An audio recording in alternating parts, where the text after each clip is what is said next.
Namaskar. Hello friends, this is the second video regarding the being a specialist in homeopathy.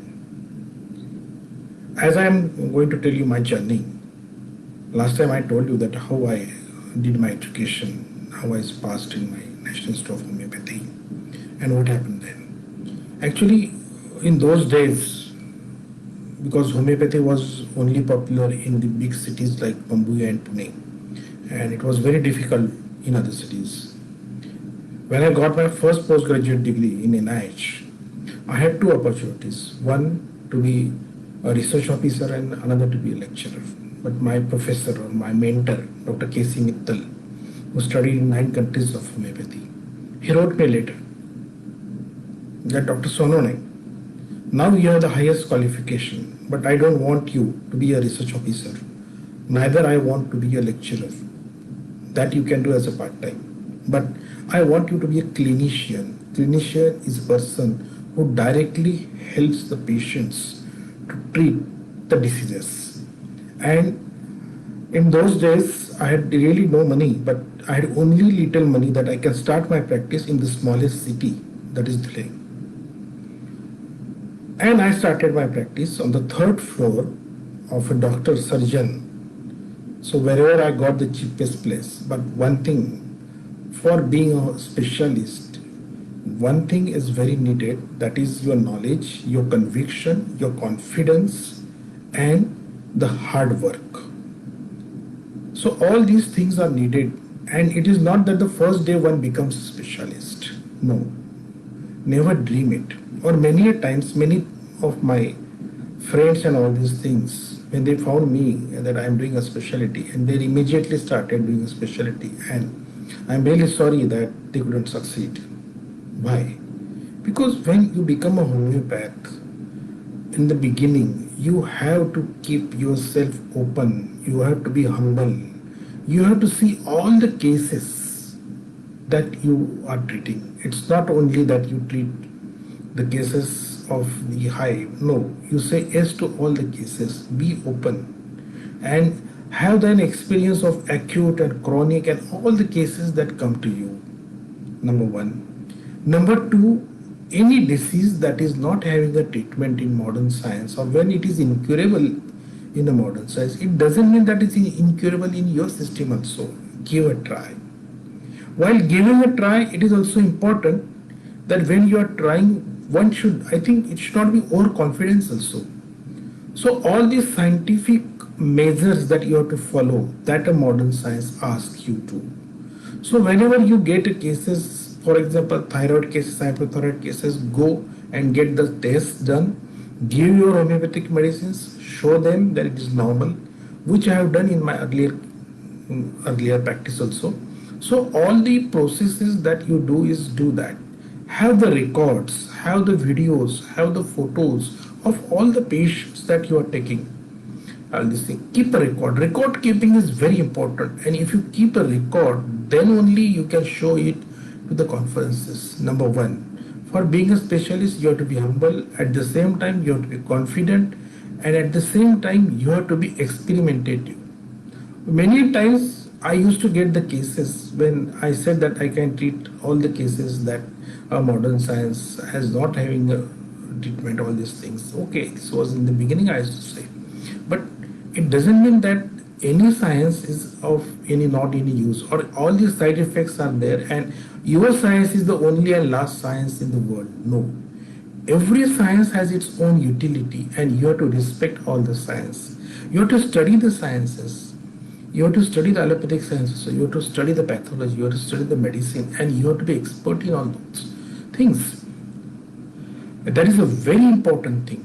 So gradually when I started and when I started seeing the number of cases, right from common cold, allergies, asthma, leukoderma, eczema, psoriasis, lichen planus, headaches, thyroid, hypothyroid, and so many other disorders. There are psychosomatic disorders, some infections also, some typhoid cases, malaria cases, all these cases that enriched my experience.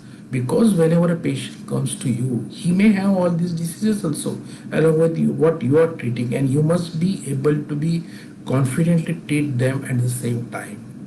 I remember in those days whenever I used to get a visit call at 2 a.m. because I was the most junior doctor, and always you see whenever there is emergency they call the junior doctor, and that is what gave me a really a good name and fame, because I used to go to the visit.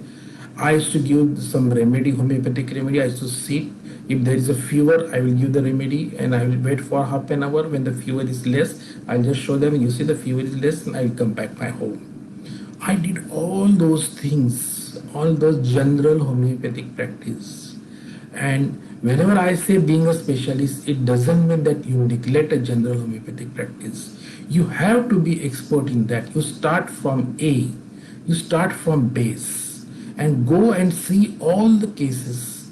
Go on studying. In the beginning of your practice, majority of the people are worried and they don't study.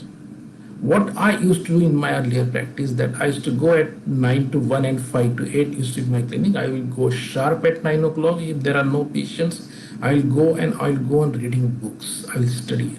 And I used to say my friends, no, I will not go to meet the doctor, send me patients or all these things, attending the social functions and making myself famous in that way. No, I just concentrated on my practice and on my clinic, and that's what led me more and more patients. Whenever the patient comes, I was there in the clinic.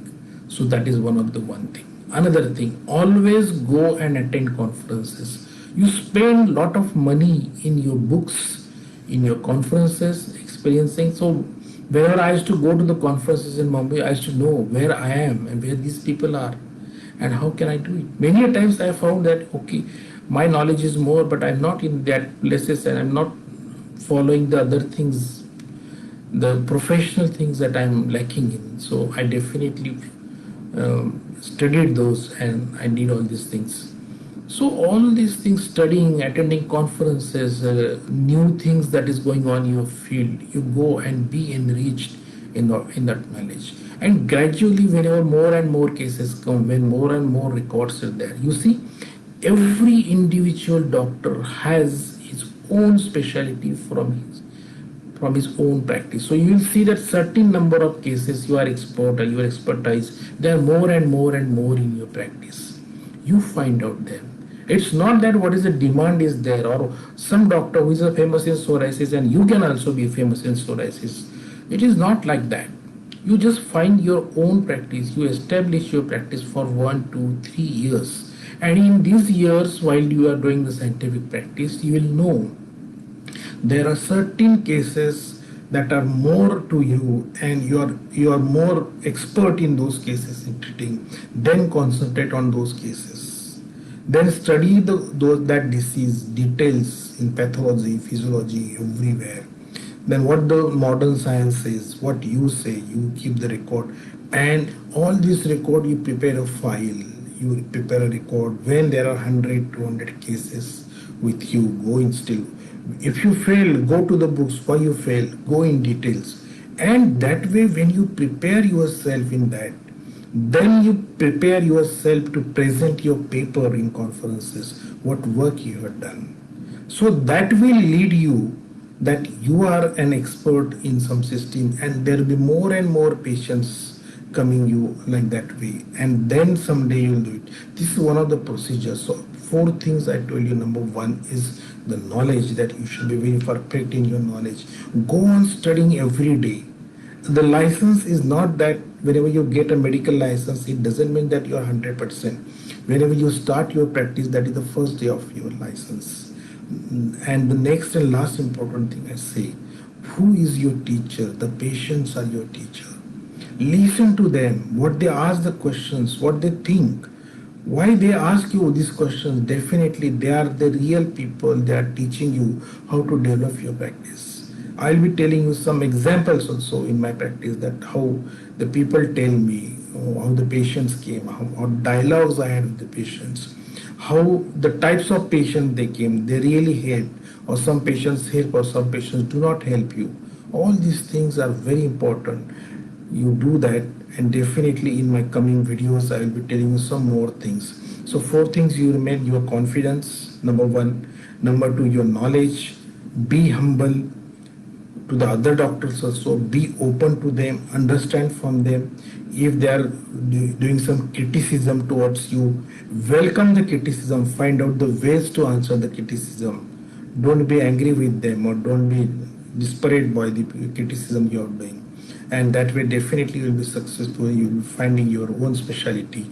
And I hope this is important for you. We are going slow. Along with my experience, I'm telling you. And tomorrow we will go and we'll see the types of patients that come to you and how to deal with them in homeopathy. Thank you.